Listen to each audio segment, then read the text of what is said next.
Johnny G asked yesterday in our comments section about handcuffs for church security. Do we need them? And I'm telling you, that's a great topic, a great question. And I want to discuss it to you today. I'm a little bit casual, but I think this is a great topic for us to discuss. And let's get right to it. So, really, why do we need this tool? And my suggestion to you is that we avoid the tool. I don't think that most of us need this tool. And I'm asking you to listen to me to the end. Listen to hear all my reasons to the end of this video because I think I've got some pretty good reasons, or at least some things that you should hear. I'm not completely opposed to them, but I think for most of us, it's not a tool that we necessarily need. So stick with me on this. First of all, why should we have them? Why do we need handcuffs? And we need those to detain or arrest people. That's why we need them. And I want to ask you right now, how many of you detain or arrest people very often? I mean, for most of us, to where you got to like put hands on them, I think for most of us, it's not very often.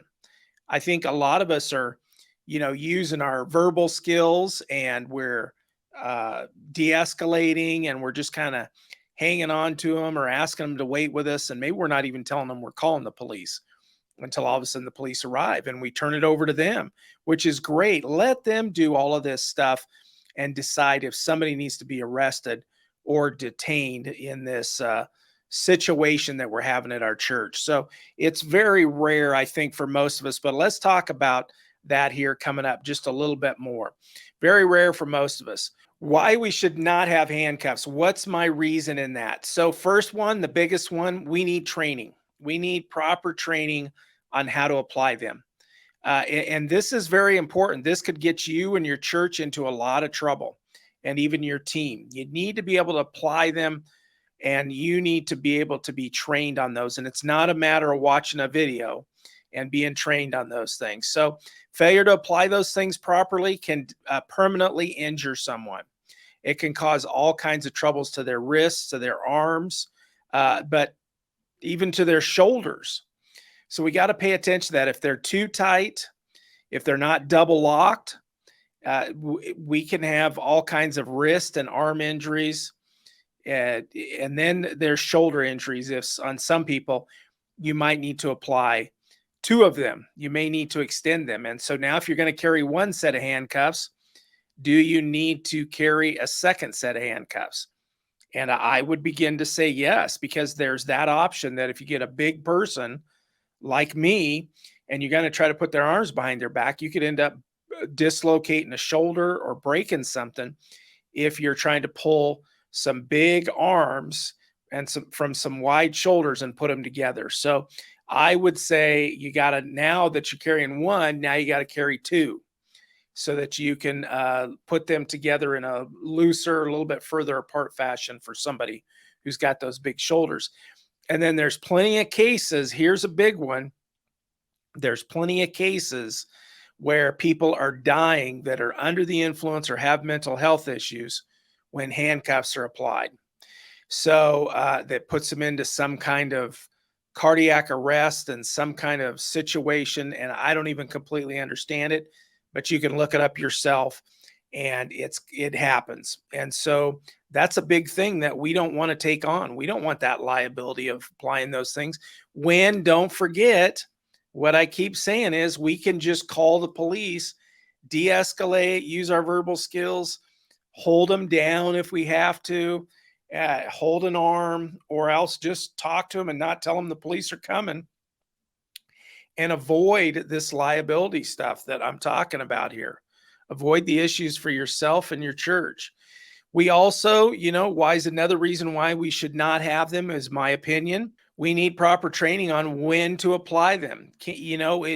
Once you put those handcuffs on, it's a huge perception that this person is detained or they're arrested. And so, let's talk frankly here for a second, because just a couple weeks ago when we talked about a church that had a guy with a BB gun in his pocket, and people noticed the gun in his pocket, several of you, and I think probably rightfully so, I'm not an attorney, not a lawyer, but several of you discussed the idea of that those people held him till the police got there.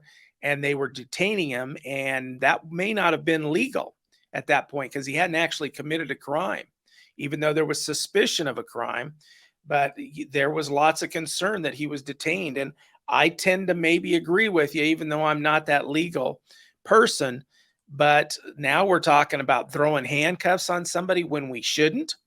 And if we try to say, well, we weren't really detaining him, we weren't really arresting him, we were just holding him.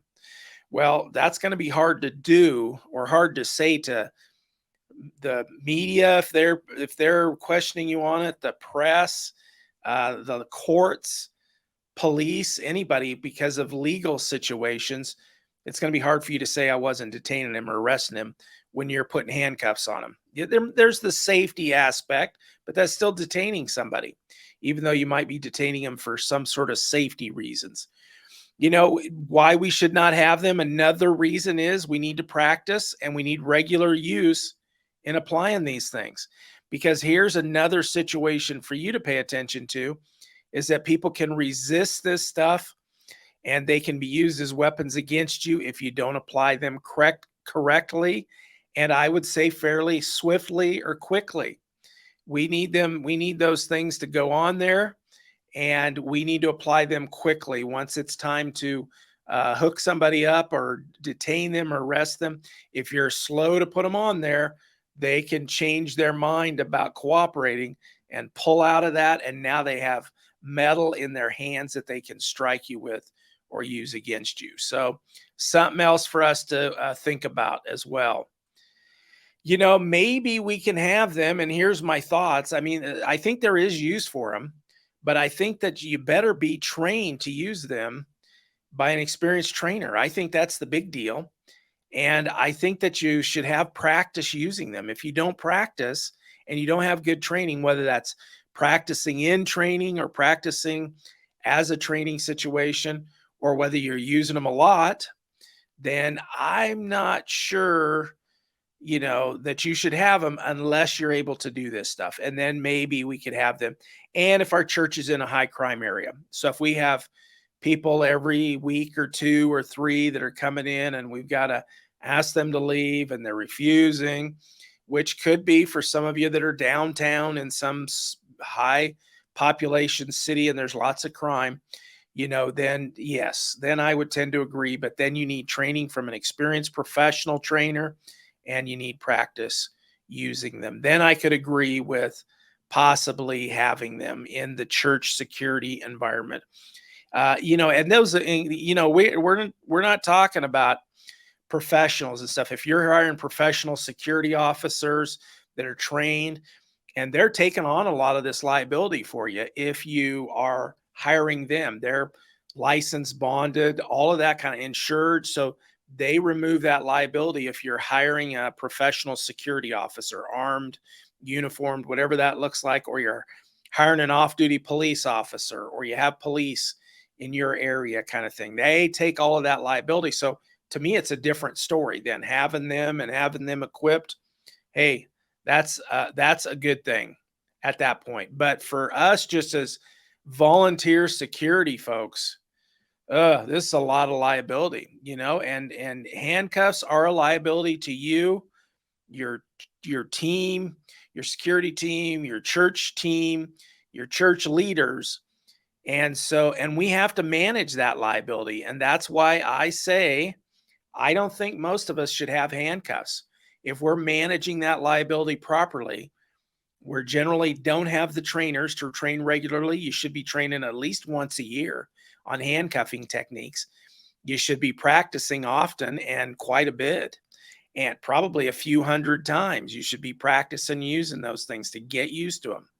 And so, and really you need to show the need for them. So we need to have regular times that we're needing to use these kind of things. And then don't forget, if you have one set, you probably need two sets on hand. So just for those scenarios that we talked about. But to me, it's a huge liability for us.